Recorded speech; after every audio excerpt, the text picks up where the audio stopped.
Hello everybody! Welcome to my first video on my channel, Fiction and Flannels. So this is as gimmicky as it gets, but it got you here, didn't it? So, win for me. So, quick question. Do you like Harry Potter?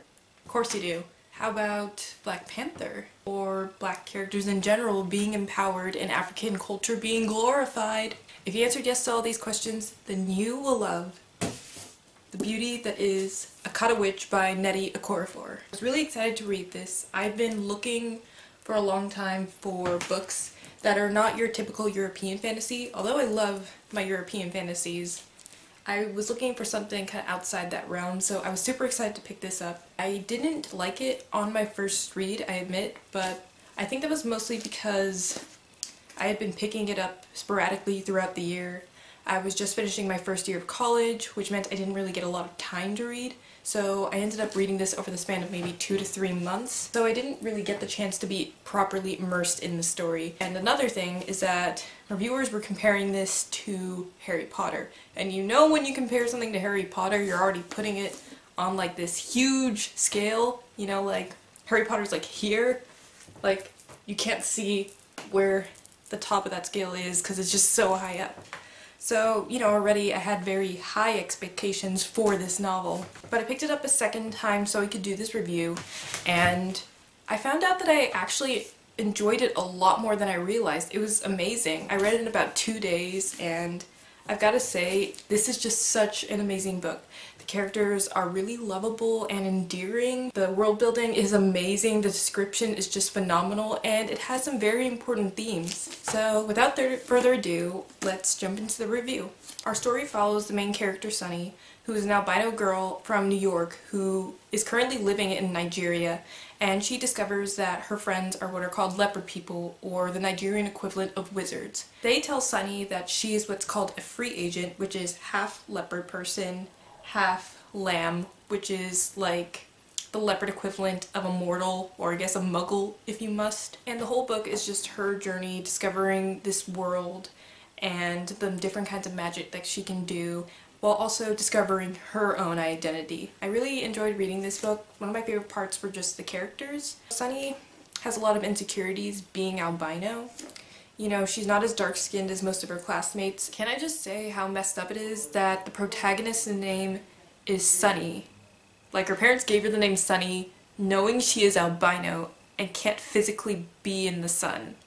Like, what? And she's also from America, so they have a lot of just resentment towards her, and she struggles with that throughout the novel, just knowing that she's someone that people do not care for or appreciate. And despite kind of her insecurities, she still comes out as a very strong character. She sasses people, she calls them out when they're being mean to her, she can take a beating. She's also vulnerable, like she cries when she gets overwhelmed, and she goes to people for advice when she doesn't know what to do. So I just found her a very well-balanced character where she could take initiative and still be a very human character that I could relate to, and I just found her enjoyable as a protagonist. There's also her friends, who I also liked learning about. There's Orlu, who is her classmate, and he's just such a loyal and mature friend. He really balances out the entire group. He is Sunny's classmate. He is a leopard person, and his ability is that he can undo juju, which is basically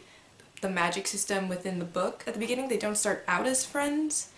They're kind of just classmates, but he defends Sunny in a fight. So already you can see he has a very protective nature to him. There is potential for him to become a love interest, but I appreciate how the book doesn't delve too far into that. Often what I see in young adult novels is that once a romantic interest comes in, that's all the story focuses on, and it kind of derails away from the actual plot, which annoys me. But I felt like Okorafor spent an equal amount of time on each of Sunny's relationships with each of the characters. So Orlu's relationship didn't necessarily overwhelm any of her others, which I really appreciate. Another character I really enjoyed was Chi-Chi. She is Orlu's neighbor, and she is just such a funny person. She's loud, she's proud, she's not afraid to be herself, and I just love how she's such a trickster. Like, the characters can't even figure out her age. She could either be 12 or 16. 12 or 16, that's a pretty big age gap. and she has a lot of fun with that. She's also very confident, which can come off as arrogant at sometimes, but even despite that, I didn't find myself being mad at her. I just found that as a really fun part of her character. I feel like if she and Loki were to meet each other, they would get along and just wreak havoc upon this earth, and it would be beautiful and also a little scary, but awesome. And then the fourth person in their friend group is Sasha. Sasha is an American who comes to live with Orlu. So Sasha and Chi-Chi both have photographic memories. They can read a book and remember everything that was written in that book. And because of that, they don't necessarily respond well to authority. Off the bat, Sasha's character does come off as a little arrogant, and normally I do not like arrogant characters because they just come off to me as very rude and not enjoyable to read about. I don't want to watch some guy just parading like, I'm the most confident dude in the world. That was kind of feminine. I'm the most confident dude in the world. Yippee-ki-yay. Anyways, I kind of understand where his arrogance comes from. You know, he knows so much. How can you respect someone who's telling you they know more than you know? You see that whenever he defies authority, it's usually because they're abusing their power. Like, he got into an incident in America because the police were harassing his friends, and then he uses his powers to defend them. So he still had a lot of redeemable qualities that balanced him out. They're playing soccer with a group of friends, and they're telling Sunny that she can't play because she's a girl.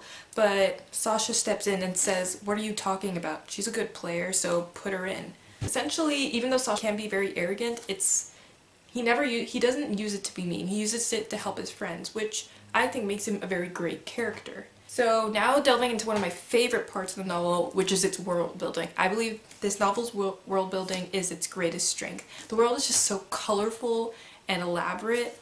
It's very similar to like J.K. Rowling's world of Harry Potter, but it's very much its own world. You know, it is based in Africa, and what I love most about it is how well the magical system is woven into the story. Between chapter breaks, there are pages from Sunny's guidebook, Fast Facts for Free Agents, or is it Fun Facts? Anyways, it gives little tidbits about how the world works or how different magic works within the world, and I just found it a really fun way to kind of weave it into the story.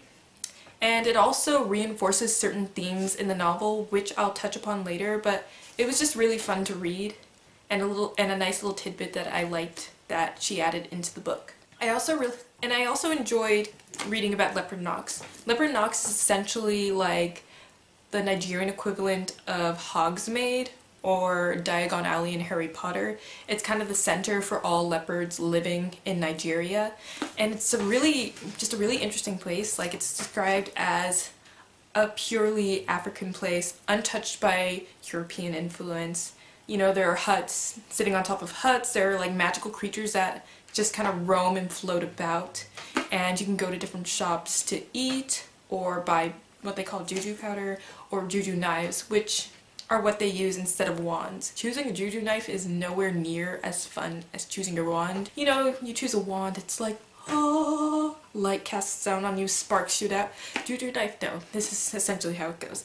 So, I'm ready to pick out my first juju knife. Well, you see this box. So you stick your hand in the box and you search for your juju knife. Whatever knife cuts you first is yours. So yeah, a little painful, but still it was very interesting.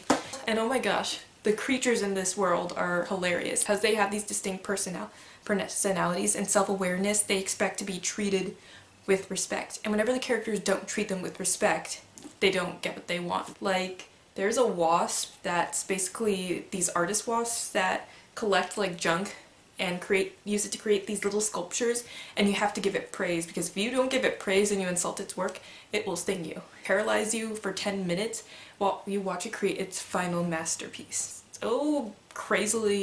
It's just so crazy and bizarre that I found it hilarious. So I don't normally look for themes when I'm reading a novel. I usually just read it for the fun of it. If I'm gonna do any analysis, it's either for a literature class or if I'm trying to study the style within a work so I can improve my own writing. But on the second read, I was noticing some themes that were standing out, and I really wanted to touch upon them. So one of the biggest themes in this novel is wisdom.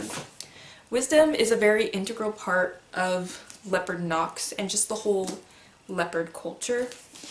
So, like, the most respected leopards within the community are the librarians because they are the oldest and they are the keepers of the most sacred knowledge. And a detail that I also really enjoy is the money system. So basically the currency in the book is called chitin. They're like these little metal rods that you collect when you gain knowledge, and the more valuable the knowledge you learn, the more valuable the chitin you earn. A really interesting detail about chitin is that the most valuable chitin is made of copper and the least valuable is made of gold. Sunny points this out in the book that it should be the opposite, where the gold should be the most valuable, but in this society it's the opposite. The point is, knowledge is the most sacred object in this society. It's not material goods, it's not wealth, it's knowledge. And I felt like just that little detail about the currency really reinforces that about this society, and I just thought that was so cool. And another thing that's really amazing is that, yes, this novel shows the good side of knowledge, but it also shows what happens when knowledge goes corrupt. So I talked about before about how Sunny's guidebook reinforces certain themes in the novel. So as you're reading further into the book, you notice the tone of Sunny's textbook kind of begins to change. You can hear the author talking down to Sunny. Like, she's not very aggressive in her bashing of free agents, but it's very subtle, kind of like a microaggression, but you can see it's there. She says, don't expect to be as powerful as other leopards because you are naive, you were like a baby. And Sunny notices this at one point and even throws the book across the room because she's so infuriated.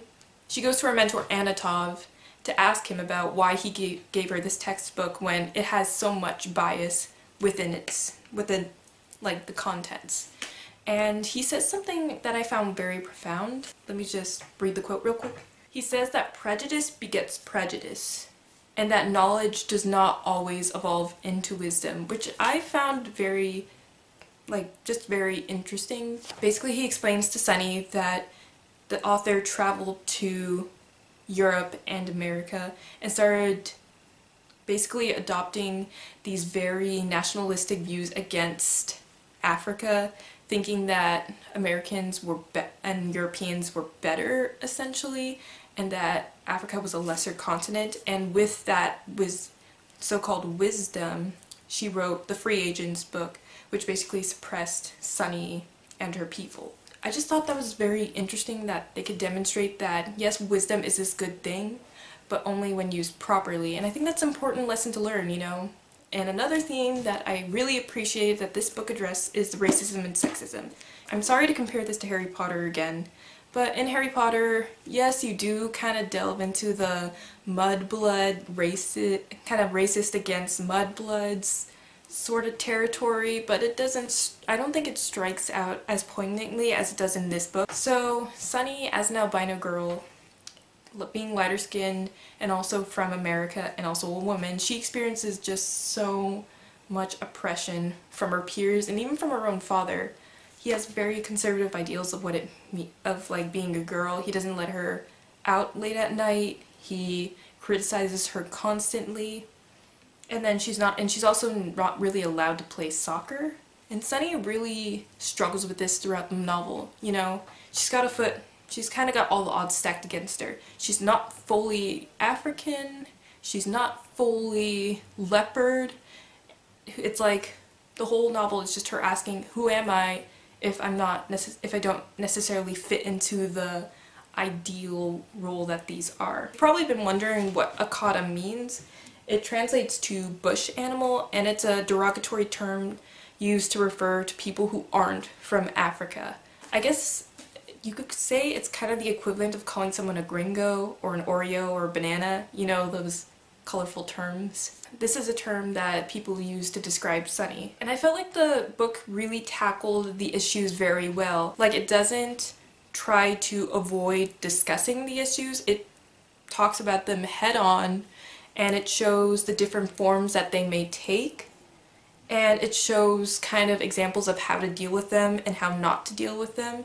And not only does it kind of give you a better understanding of the characters and the world that it's in, like, I can see people actually dealing with these issues in this way, and it's never like shoved in your face. It's how I imagine these characters, if they were real, reacting to these situations.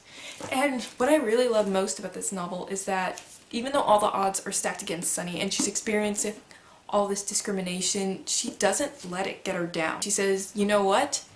You know what? I am a girl and I am the best soccer player. I am like a half wizard person, but I am the best wizard there is in this place and you're not going to stop me. That's not to say that she doesn't get discouraged, but she has her friends supporting her and her elders giving her wisdom, and throughout it all she just fights the adversity and she never gives up. And I think that's a very important lesson to send to people. And you know, me being a mixed race person, that's a great message for me to learn because I struggle with similar issues, and just seeing someone come out strong despite all the odds stacked against her, I just really loved reading about that and seeing that, especially in the fantasy genre. Overall, I love this novel. If you look at my Goodreads account, I gave this 5 stars. Deserved every one of them, Akata Witch.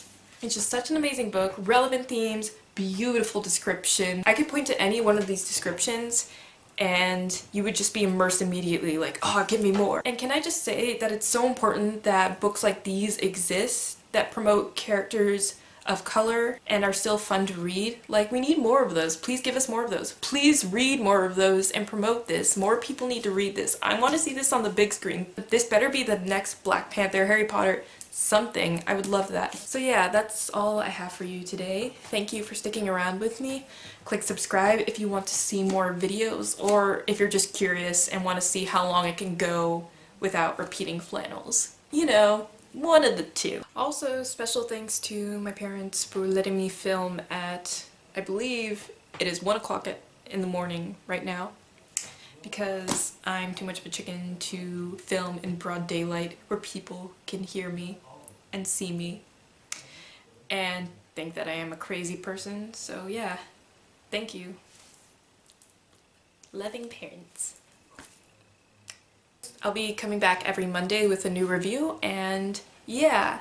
So thanks for watching my first video. I shall see you guys later. Goodbye. Mwah.